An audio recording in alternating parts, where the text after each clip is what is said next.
Hello teachers. और आज हम कुछ एक्सरसाइज करेंगे जिसमें मैं आपको मोल्स कंसेप्ट के ऊपर और स्टोक्योमेट्रिक कैलकुलेशन के बेस पे हम कुछ क्वेश्चन करेंगे, ठीक है ना। तो मोल के बारे में मोटे मोटे तौर पे आपको बता देता हूँ। मोल एक ऐसा पैरामीटर है, जैसे आपका दर्जन होता है, एक दर्जन में कितने आर्टिकल होते हैं तो 12 होते हैं। जैसे पेयर जोड़े में कितने होते हैं तो आपको पता है 2 होते हैं। ऐसे ही मोल का मतलब होता है कि मोल के अंदर होते हैं 6.022 इंटू 10⁻23। चाहे वो आपके मोलिक्यूल हो, चाहे वो आपके एटम हो, चाहे वो आपके फैन हो, चेयर हो, कुछ भी हो, याद रखना इतने पार्टिकल होते हैं नंबर। और एक मोल के अंदर जो होता है अमाउंट भी होती है। कार्बन लोगे तो उसका जो एटॉमिक मास है, ऑक्सीजन लोगे तो उसका जो एटॉमिक मास है, कार्बन डाइऑक्साइड लोगे तो जो उसका मोलिकुलर मास है, ध्यान रहे मोलिकुलर मास। हाइड्रोजन लोगे तो हाइड्रोजन का एक मोलिक्यूल का जो मोलिकुलर मास होता है उतनी अमाउंट प्रेजेंट होती है। और मोल के अंदर जो होता है इतने लीटर होता है, 22.4 लीटर या डेसीमीटर क्यूब जो होता है वॉल्यूम होता है गैस का। ये गैस के लिए, ठीक है। तो ये आप थोड़ा सा ध्यान रखेंगे, पार्टिकल को बताता है और वो वॉल्यूम को बताता है और वो आपका एटॉमिक मास या मोलिकुलर मास के इक्वल होता है। उसके बाद इक्विवेलेंट वेट है। छोटी छोटी टर्म बता रहा हूं पहले मैं क्वेश्चन को कराने से पहले।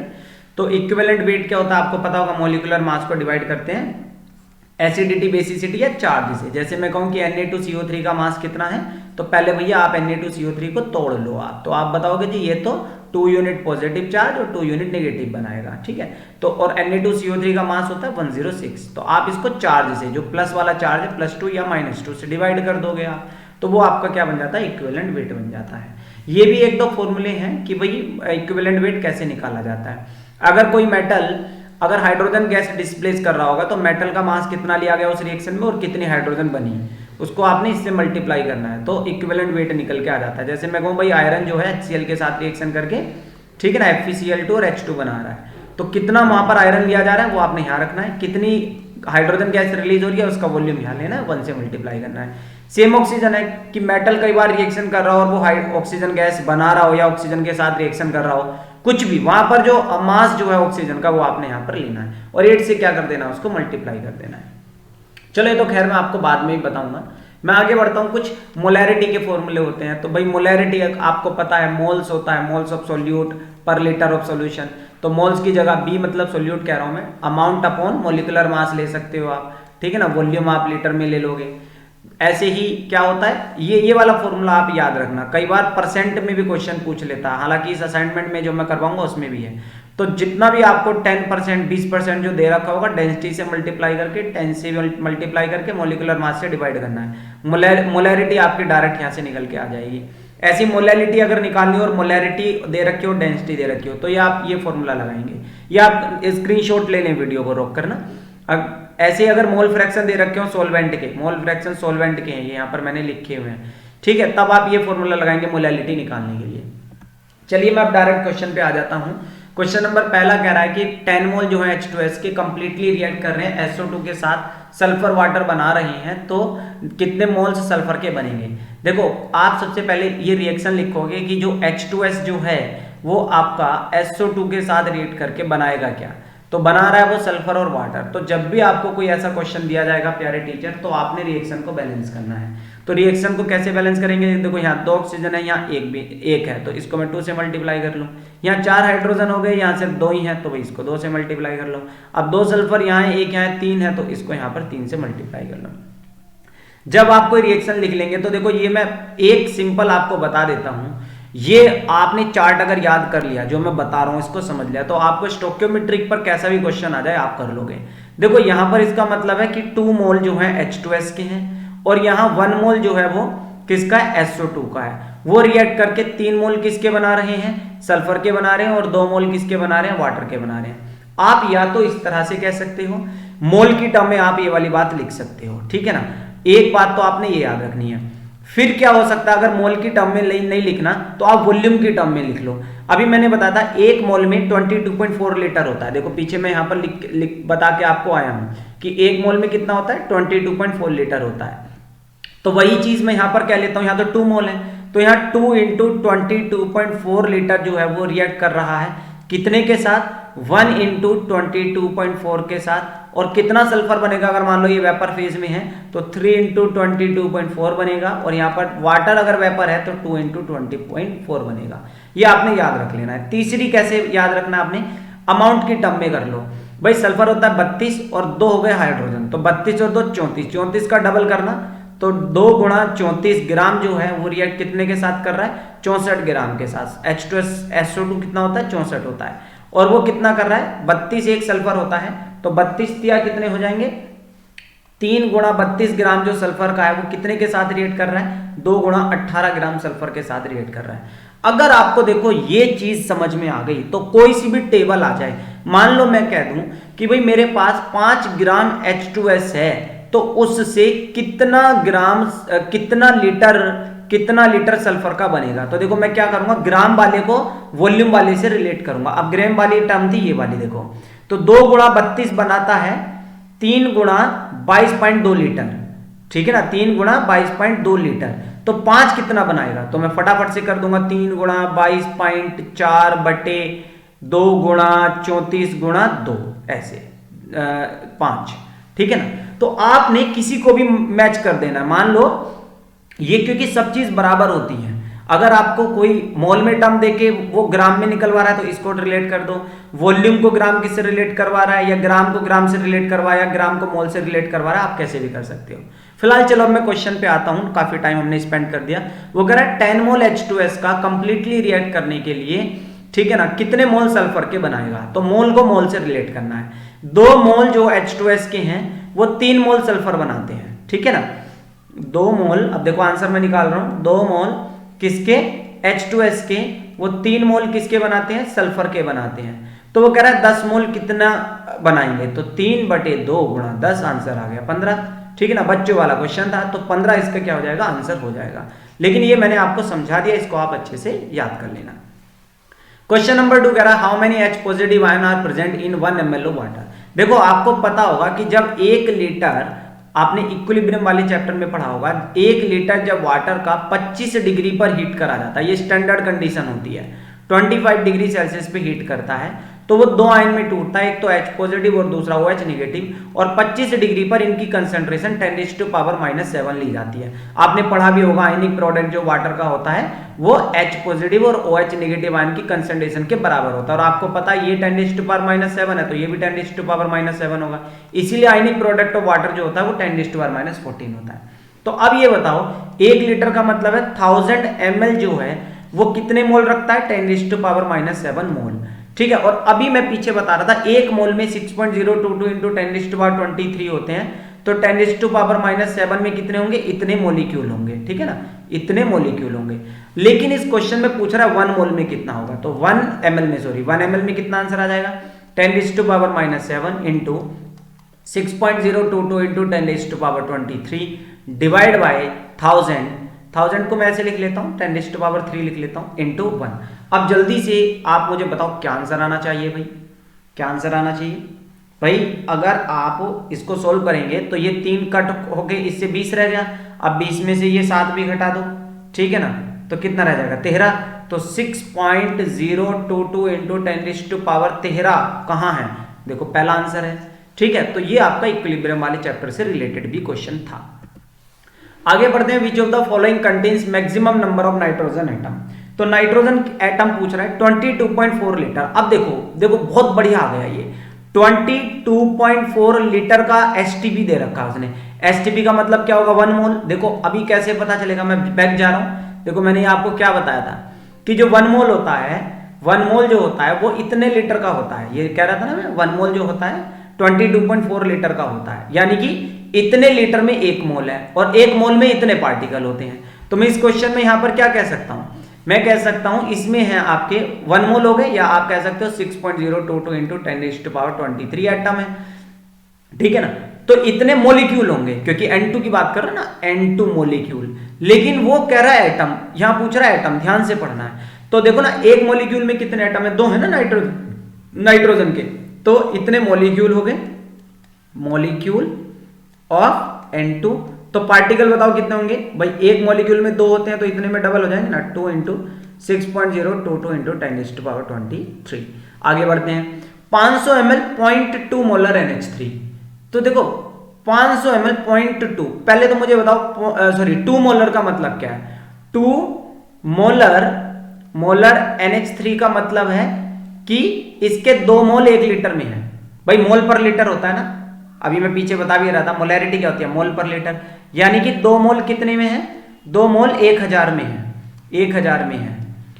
तो अब मुझे बताओ फिर 500 में कितने होंगे, जब 1000 में 2 है तो 500 में तो 1 ही होगा ना, तो इसका मतलब हो गया इसमें 1 मोल है, इसका मतलब क्या हो गया 500 ml 2 मोलर का मतलब क्या है, का मीन है, इसके पास 1 मोल है, इसके पास क्या है 1 मोल है। ठीक है ना, बात समझ में आई कि नहीं आई, दोबारा समझो भाई 2 मोल इसकी कंसेंट्रेशन है तो वो होता है पर लीटर, यानी कि 2 मोल 1000 में होते हैं, तो 500 में 1 मोल होगा, 250 में आधा मोल होगा, ठीक है ना, ऐसे करते चले जाएंगे हम। ऐसे थोड़ी आपने एक मीठा पानी बनाया 1 लीटर और आप उसमें से 1 गिलास पानी पियोगे तो ये थोड़ी है जितनी चीनी 1 लीटर में मिलाई थी वो सारी की सारी आपके उस 1 गिलास में आ जाएगी, वो तो उसी प्रोपोर्शन में आएगी ना, बची हुई वहीं रह जाएगी। तो जब 1000 में 2 मोल है तो इसके 500 ml में तो 1 ही मोल रहेगा ना, तो इसके पास है 1 मोल, और 1 मोल में अब इसमें अमोनिया में 1 ही नाइट्रोजन होता है, तो 1 मोल में 6.022 इंटू 10⁻23 आ जाएंगे। ठीक है, अब ये कह रहा है 1 मोल NH4Cl का या 6.022 इंटू 10⁻23 NH4Cl का। अब सोचने की बात है 1 मोल में तो इतने पार्टिकल होते हैं, यानी कि ये दोनों तो सेम हो गए ऑप्शन, तो ये जब दोनों ऑप्शन सेम हो गए तो ये तो हम कर ही नहीं सकते, और वैसे भी चलो अगर कर भी लो तो 1 मोल ले लो तब भी इतने पार्टिकल हैं अमोनिया NH4Cl के, और यहाँ भी इतने पार्टिकल हैं, तो सबसे ज्यादा पार्टिकल जो आपको दिखे वो तो N2 वाले में दिखे ना, इसमें तो ये वाले देखो इतना है 12 पॉइंट, मतलब 2 से मल्टीप्लाई करोगे तो ये आपका आंसर निकल के आ जाएगा, तो इसका आंसर क्या हो जाएगा, फर्स्ट हो जाएगा। क्वेश्चन नंबर 4 कह रहा है कि एक अलॉय बनाया हमने आयरन से, निकल से, मैग्नीज से, जिसकी डेंसिटी इतनी है, उसमें आपने आयरन के मोल निकालने हैं। ठीक है ना, अब मोल्स कैसे निकलते हैं मेरे प्यारे टीचर साथियों, मोल्स जो निकाले जाते हैं हमेशा याद रखेंगे गिवन अमाउंट, और ये ग्राम में होनी चाहिए आपकी मात्रा, ठीक है, और इसको आपने डिवाइड करना है एटॉमिक मास से। ठीक है ना, किससे डिवाइड करना है, एटॉमिक मास से। अब आयरन का एटॉमिक मास आपको दे रखा है 55.8, तो एक चीज तो मुझे मिल गई, लेकिन गिवन अमाउंट आयरन की नहीं मिली, क्योंकि जो अलॉय है उसमें तो बहुत सारे बाकी के मेटल भी प्रेजेंट हैं। तो इसको कैसे करेंगे, देखो आपको पता है डेंसिटी इज इक्वल टू क्या होता है, मास अपॉन वॉल्यूम, तो मास इज इक्वल टू क्या होता है, डेंसिटी इनटू वॉल्यूम, और डेंसिटी कितनी दे दी आपको, जल्दी से बताओ, डेंसिटी दे दी 8.17 इनटू, अब वॉल्यूम क्या है, देखो जो ब्लॉक बना है ना, ब्लॉक टुकड़ा जो उसका अलॉय का बना है वो 10 सेंटीमीटर लंबा है, 10 सेंटीमीटर चौड़ा होगा, 10 सेंटीमीटर मोटा होगा, तो ये 10 गुणा 10 गुणा 10, ये वॉल्यूम नहीं बन गया, सेंटीमीटर सेंटीमीटर सेंटीमीटर, तो सेंटीमीटर क्यूब बन गया। तो ये आपके पास जो आया 8, 1 2 3 0 लगा दो, अब 2 तो ही कैंसिल हो जाएंगे, ठीक है ना, 1 0 और बढ़ जाएगा, तो इतना जो बना आपके पास ये इतने ग्राम का आ गया। तो इतना वजन जो है, समझो मेरे प्यारे टीचर, ये इतना वेट जो है सब है उसके अंदर आयरन भी है, उसके अंदर Na भी है, उसके अंदर मैग्नीज भी है, लेकिन इतने में 55.8% जो है वो आयरन है। तो आयरन कितना होगा, वेट ऑफ आयरन कितना आ जाएगा, इस 8170 का 55.8% जो है वो किसका है, वो किसका है जल्दी बताओ, वो आपका किसका है, आयरन का है। तो ये वेट हो गया, तो इस वेट को मैं यहां रख दूं, ठीक है ना, इस वेट को मैं यहां रख देता हूं, कितना 8170 इंटू 55.8, ठीक है ना, अपॉन 100, तो 55 पॉइंट से ये कैंसिल हो गया, अब 2 0 लगा दो यहाँ पर, तो 2 0 लगने से यहाँ जाएगा तो 81.7 आ गया, तो 81.70 आंसर हो गया, ठीक है ना, तो ये आपका आंसर आ जाएगा। ठीक है, चलिए उम्मीद आपको समझ में आया होगा, क्योंकि ये आपकी डेंसिटी दी हुई थी, इसमें अलॉय था, ये सारे मेटल प्रेजेंट थे। क्वेश्चन नंबर 5 की बात कर रहे हैं, मीथेन को O2 की प्रेजेंस में जलाया। अब देखो ये बिल्कुल वही क्वेश्चन आ गया कि मीथेन को आप ऑक्सीजन की प्रेजेंस में कंबशन कर रहे हैं, बर्न कर रहे हैं, तो आपका CO2 और वाटर बन रहा है, रिएक्शन बैलेंस है कि नहीं है पहले चेक कर लेंगे।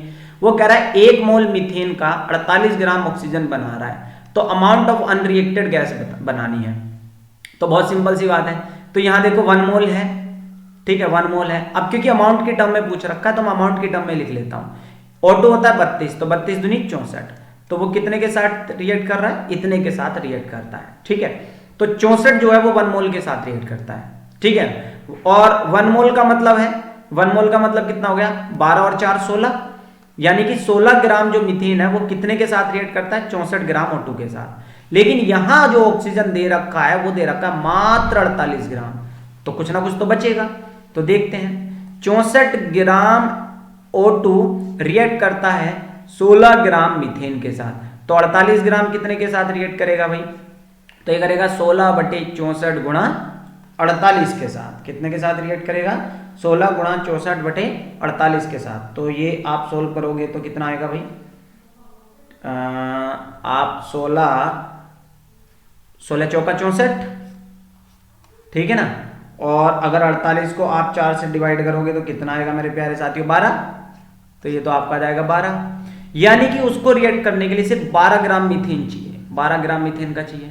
लेकिन आपने तो मीथेन कितना दे रखा है? 16 ले रखा है भाई, ये तो 16 ही ले रखा है ना इस रिएक्शन में, साफ देखो 16 यूज हो रहा है, चाहिए हमें 12, तो 4 तो बच गया ना, 4 रिएक्ट नहीं करेगा, ठीक है। तो 4 ग्राम मीथेन का आ गया। ऑक्सीजन के तो कोई सा होगा ही नहीं, ऑक्सीजन तो पूरी पूरी खर्च हो रही है। क्यों खर्च हो रही है? चाहिए 64, दे 48 रखी है, ऐसे को लिमिटिंग एजेंट बोलते हैं, ठीक है। तो 4 ग्राम मीथेन का, क्लियर। यानी कि 12 ग्राम मीथेन 48 के साथ रिएक्ट करता है, तब 16 ग्राम जो होगा वो 64 के साथ रिएक्ट करेगा, ठीक है ना, अदरवाइज नहीं करेगा। तो आप ऐसे भी कर सकते हो, ठीक है। चलिए आगे बढ़ते हैं। आगे बढ़ते हैं। एक gases mixture contain oxygen and sulphur dioxide in equimolar proportion. ये अच्छा क्वेश्चन है, देखो बहुत सिंपल है वैसे तो। वो कह रहा है कि इतने सेंटीमीटर क्यूब जो है उस एक कंटेनर में आपके पास ऑक्सीजन है और सल्फर है, ठीक है। सल्फर और ऑक्सीजन जो है वो आपका रिएक्ट कर रहा है, और इन दोनों की जो वैल्यू है और एक प्रोपोर्शन देखो, इक्विमोलर है, मतलब प्रोपोर्शन बराबर है बिल्कुल उनका। 22.4 डेसीमीटर क्यूब है मिक्सचर एसटीपी पर। सिंपल सी बात है, जब इतना एसटीपी पर है और दोनों का इक्विमोलर है, तो इसका मतलब 1.12 कौन होगा? डेसीमीटर क्यूब सल्फर का होगा, और 1.12 डेसीमीटर क्यूब किसका होगा? ऑक्सीजन का होगा, तभी तो वो दोनों मिलके 2.24 हुए होंगे, ठीक है ना। तो ये कह रहा है कि S mass of 22.4 decimetre cube of this mixture eight STP. अब वो कह रहा है इसका मास बताओ। तो सिंपल सी बात है, देखो कैसे करोगे आप इसको, कि सल्फर क्या होता है? एस हो गया, और ये कितना हो गया? O2 हो गया। तो आप क्या बताओगे? SO2, सल्फर डाइऑक्साइड है ना, सल्फर डाइऑक्साइड SO2। तो SO2 और O2 है। तो अब ये बताओ 22.4 डेसीमीटर क्यूब का मास कितना होता है? 64 ग्राम। ये तो कितना होता है? 64 ग्राम होता है। सिंपल सी बात, हम पहले ही करके आ चुके हैं, ठीक है। तो अब ये बताओ बची हुई गैस कौन सी है? बची हुई गैस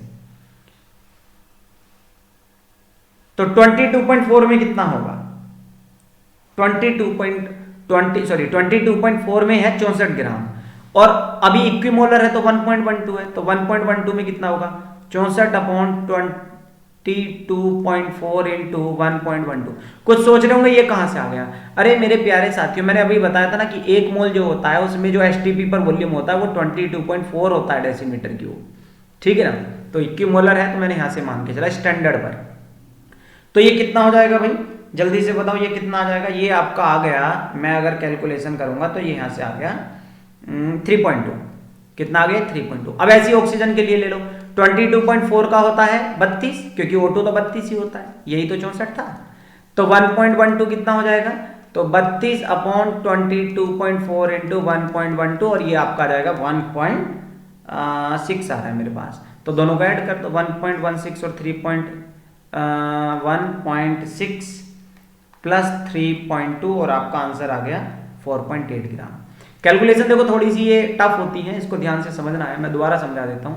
वो कह रहा है कि जो मिक्सचर है, मास जो है 2.24 डेसीमीटर क्यूब है मिक्सचर का, उसका मास आपने निकालना है, और वो कह रहा है इक्विमोलर है। तो ये 2.24 है, इसमें 1.12 तो होगा SO2, जो ये होगा, ठीक है। और बचा हुआ कौन होगा? 1.12 बच गया वो ऑक्सीजन का, क्योंकि इक्विमोलर है, बराबर बराबर देना है। और हमें पता है भैया 22.4 होता है मोलिकुलर मास के बराबर, तो सल्फर का मास होता है 64, तो 22.4 तो है 64 के बराबर, तो 1.12 कितने के होगा? 3.2 ग्राम के बराबर। ऐसे 22.4 जो होगा वो O2 के 32 ग्राम के बराबर होगा, तो 1.12 कितने ग्राम होगा? 1.6 के। दोनों को वेट कर दे तो कितना आ गया? 4.8 आ गया। दोनों का वेट करके कितना आ गया? 4.8 आ गया। ये चीज समझ में आई कि नहीं आई? जल्दी से बताओ, ठीक है ना। तो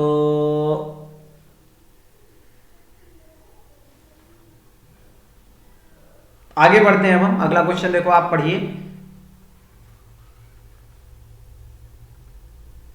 अगला क्वेश्चन कह रहा है 7, for which one of the following equivalent mass is equal to 1/6 of molar mass. देखो अभी इक्विवेलेंट वेट जो होता है, इक्विवेलेंट वेट होता है मोलर मास या molecular mass divide by charge, या जितने इलेक्ट्रॉन गेन करता है। तो आप इसका आंसर ये है, कैसे?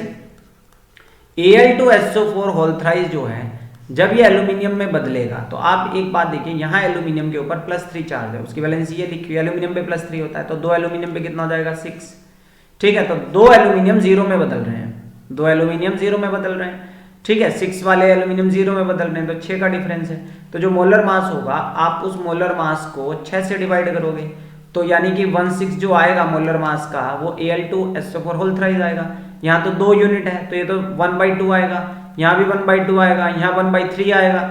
ठीक है, तो 1/6 किस में आएगा? Al2SO4 होल थ्राइस में आएगा। क्वेश्चन नंबर 8 जो है मेरे साथियों, वो ये कह रहा है, question number 8, 1 mole of H3PO4 completely neutralise हो रहा है, पूरा न्यूट्रलाइज हो रहा है 80 ग्राम NaOH से।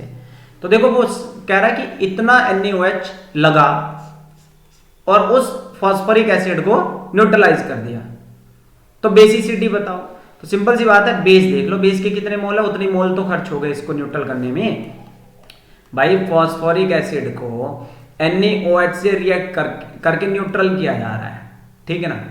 वो कह रहा है इसकी बेसिसिटी बताओ। बेसिसिटी क्या होती है कि कितने बेस के मोल यूज हुए उसको न्यूट्रल करने में। तो बेस के मोल कितना यूज हो रहा है? 80 ग्राम यूज हो रहा है, और NaOH का मोलिकुलर मास होता है 40, तो ये तो 2 मोल लग रहे हैं इसके। भाई 2 मोल लग रहे हैं NaOH के इसको न्यूट्रल करने में, तो बेसिसिटी कितनी हो गई? 2 हो गई, सिंपल सी बात है। बेसिसिटी ऑफ एसिड मतलब एसिड के न्यूट्रल करने में कितने मोल खर्च हुए, तो 2 मोल लग रहे हैं। बच्चों वाला क्वेश्चन। क्वेश्चन नंबर 9 कह रहा है, if 10⁻21 mole, if 10⁻21 molecules are removed from 200 gram carbon dioxide से, तब नंबर ऑफ मोल्स बताने कितने रह जाएंगे। ठीक है ना, अच्छा क्वेश्चन है। देखो इसको ऐसे समझो आप, कैसे कि जो CO2 होता है, CO2 का मास होता है 44 ग्राम जो होता है, ठीक है ना, उसमें कितने मोल होते हैं? उसमें होता है 1 मोल। उसमें कितना मोल होता है? 1 मोल होता है। तो 200 मिलीग्राम का मतलब है 0.2 ग्राम। मैंने बताया था ना, अमाउंट ग्राम में होनी चाहिए। तो 0.2 ग्राम में कितने मोल होंगे, आप ये बताओ, कितना आ जाएगा? 1/44 इंटू 0.2। ठीक है, अब हमें पता है इन मोल में से ये मोल्स निकल गए आपके पास। भाई 44 ग्राम में होते हैं इतने मोल, या 0.2 ग्राम में कितने होंगे? 0.2/44 मोल यहां पर प्रेजेंट होंगे। ठीक है, अब इतने मोल प्रेजेंट हैं, और 1 मोल में कितने पार्टिकल होते हैं? या आप ये देखो, ये कितने निकाल दिए? 10⁻21 जो थे वो यहां से रिमूव कर दिए। नंबर ऑफ मोल्स क्या कर दिए? रिमूव कितने कर दिए? 10⁻21। तो मोल कैसे निकालते हैं? मोल निकालने का एक फॉर्मूला होता है, given particle divide by 6.022 into 10⁻23। तो इतने मॉलिक्यूल जो हैं 10⁻21 जो है वो निकाल दिए। तो इतने पार्टिकल दे रखे थे, इसको मैं 6.022 इंटू 10⁻23 से मैं डिवाइड कर लेता हूं, तो ये मेरे पास 0.00166 मोल्स बन जाता है। मेरे पास कैलकुलेटर, मैंने उससे फटाफट कर लिया। मतलब आप ये मान के चलो इतने मोल यहां से निकाल दिए, इतने मॉलिक्यूल क्या कर दिए? निकाल दिए। नहीं समझ में आया होगा, मैं दोबारा बताता हूं। देखो मोल निकालने का एक फॉर्मूला होता है, गिवन पार्टिकल अपॉन 6.022 इंटू 10⁻23। एक ये होता है, एक होता है गिवन अमाउंट, जिसको मैं अभी तक लगा रहा था, गिवन अमाउंट ग्राम में, डिवाइड बाय एटॉमिक या मॉलिक्यूलर मास। एक होता है गिवन वॉल्यूम डिवाइड बाय 22.4। ये वॉल्यूम की टर्म में है, ये अमाउंट की टर्म में, ये पार्टिकल की टर्म में है। आप सबसे पहले इस क्वेश्चन की शुरुआत यहां से करो। भैया इतने जो मोल थे वो निकाले गए हैं, तो इतने मॉलिक्यूल निकाले गए हैं, तो मैं इसको दूसरे टर्म में लिख लेता हूं, कितने मोल निकाले हैं। तो इन पार्टिकल को मैंने 6.022 इंटू 10⁻23 से डिवाइड करा, यानी कि इतने मोल जो थे निकाल दिए। ठीक है ना, तो पहले तो ये बताओ 0.2 में मोल थे कितने? इतने मोल थे भाई, ठीक है। और ये आपके, इसको मैं सोल्व करके लिख लेता हूं, ये आता है आपका 0.0045 मोल्स आता है। तो इतने मोल में से इतने निकाल दिए।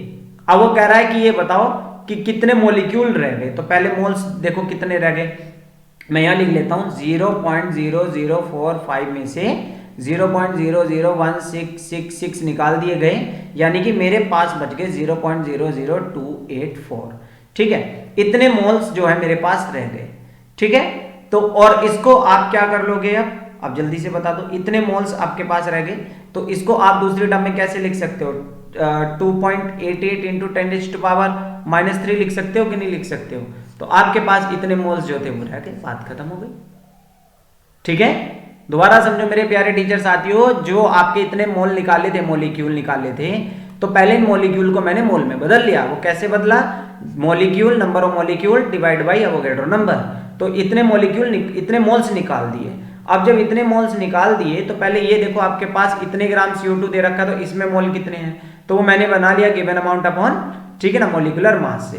क्लियर होगी ये वाली बात, given amount upon molecular mass से। तो इतने मोल थे, इतने निकाल दिए, तो कितने बचे रह गए, ये बचे रह गए। ठीक है, चलिए समझने की बात होती है क्वेश्चन को, बाकी क्वेश्चन बहुत आसानी से आ जाते हैं। उसके बाद नेक्स्ट क्वेश्चन क्या कह रहा है, क्वेश्चन नंबर क्या है आपके पास 10 है, और क्वेश्चन नंबर 10 कह रहा है कि 0.7 ग्राम Na2CO3 इंटू XH2O को डिजोल्व करा 100 ml वाटर में। ठीक है ना, वॉल्यूम जो है 20 ml निकाल के इस सॉल्यूशन का, वो 19.8 मोल ऑफ N/10 HCl को कंप्लीटली न्यूट्रलाइज करेगा। तो मुझे अब इस X की वैल्यू बतानी है। देखो आपने एक इक्वेशन पढ़ी होगी, न्यूट्रलाइजेशन रिएक्शन पढ़ी होगी, M1V1 is equal to M2V2। ठीक है ना, अब ये वाली साइड जो मान लेता हूं मैं HCl के लिए मान लेता हूं, और इधर जो है वो Na2CO3 वाली की मान लेता हूं। अब वो क्या कह रहा है कि N/20 का, तो नॉर्मेलिटी दे रखी है तो N लिख लो आप इसको। ठीक है ना, वो कह रहा है N/10 का, यानी कि 1/10 का, ठीक है, 19.8 ml वो न्यूट्रल हो रहा है। 19.8 ml क्या हो रहा है, वो न्यूट्रल किया जा रहा है। ठीक है, तो उसका कितना वॉल्यूम खर्च हो रहा है, 20 वॉल्यूम खर्च हो रहा है इस Na2CO3 का। इसका वॉल्यूम कितना खर्च हो रहा है, 20 वॉल्यूम। मुझे इसकी नॉर्मेलिटी नहीं पता, ये मुझे अगर पता चली पहले तो मुझे नॉर्मेलिटी निकालनी है। क्यों निकालनी है नॉर्मेलिटी, क्योंकि आपको पता है एक फॉर्मूला होता है, strength is equal to normality into equivalent weight. ठीक है, तो अगर मुझे इक्विवेलेंट वेट निकालना है तो मुझे X पता होना चाहिए एटलीस्ट। ठीक है ना, तो ये हमें सारा कुछ निकालना पड़ेगा। तो ये चीज कैसे करेंगे हम, ये कैसे निकल के आएगा, ये चीज कैसे निकालेंगे। अब आपको स्ट्रेंथ नहीं दे रखी, स्ट्रेंथ दे रखा है इतने ग्राम है ना, इतने ग्राम 100 ml में। ठीक है, तो वो तो आपकी स्ट्रेंथ आ जाएगी। ठीक है, तो भाई 100 में इतना है तो 1000 में कितना होगा, 7 हो जाएगा। तो स्ट्रेंथ होती है ग्राम पर लीटर। ठीक है, तो अब इसको कैसे करेंगे, देखो बहुत आसान है। तो पहले तो नॉर्मेलिटी निकाल लो। नॉर्मेलिटी आपकी यहां से निकल के आ जाएगी, कितनी आ जाएगी यहां से निकल के 0.099।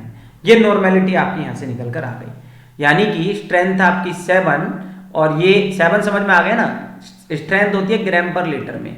अब वो 100 ml में 0.7 है, तो 1000 ml में कितना होगा, 7 हो जाएगा ना, तो इसलिए मैंने यहाँ पर 7 लिख दिया, 0.099। और ये आपके पास इक्विवेलेंट वेट भैया रह गया। अब इक्विवेलेंट वेट देखो कैसे निकलता है।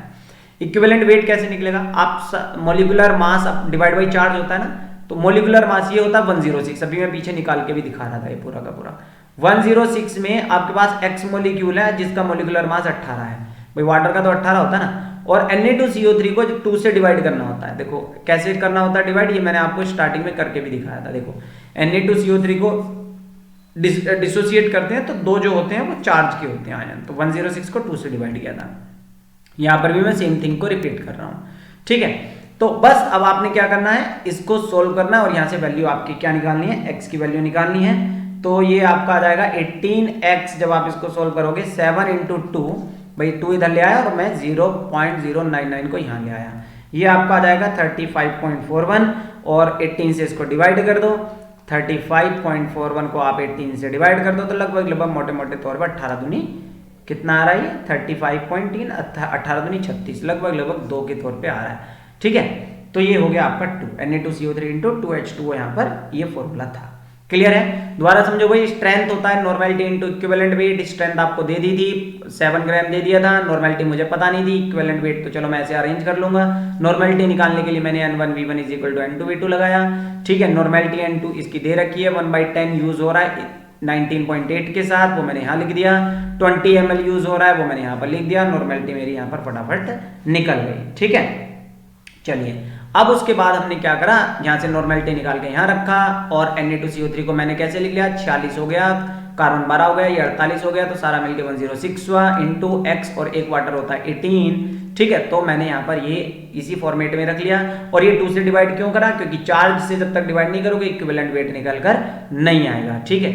और इक्विवेलेंट वेट ही क्यों ले रहा हूँ, मोलिकुलर वेट क्यों नहीं ले रहा मैं, क्योंकि भैया नॉर्मेलिटी दी हुई है, मोलैरिटी देता तो शायद मैं ये ना लेता, ठीक है। इसलिए ये आपका आंसर यहाँ पर x की वैल्यू कितनी आ जाएगी, 2 आ जाएगी। तो चलो साथियों, आज के लिए 10 क्वेश्चन ही बहुत है, बाकी वीडियो बहुत लंबी हो जाएगी। बाकी हालांकि इसमें बहुत सारे क्वेश्चंस हैं, ये मैं फिर स्टेट्स ऑफ मैटर पे भी हैं, तो इस वीडियो की एक पूरी सीरीज चलती रहेगी। और मैं डिस्क्रिप्शन में टेलीग्राम लिंक भी दिया हुआ है, ये PDF फाइल मैं आपको टेलीग्राम चैनल पर भेज दूंगा, ठीक है। Thank you.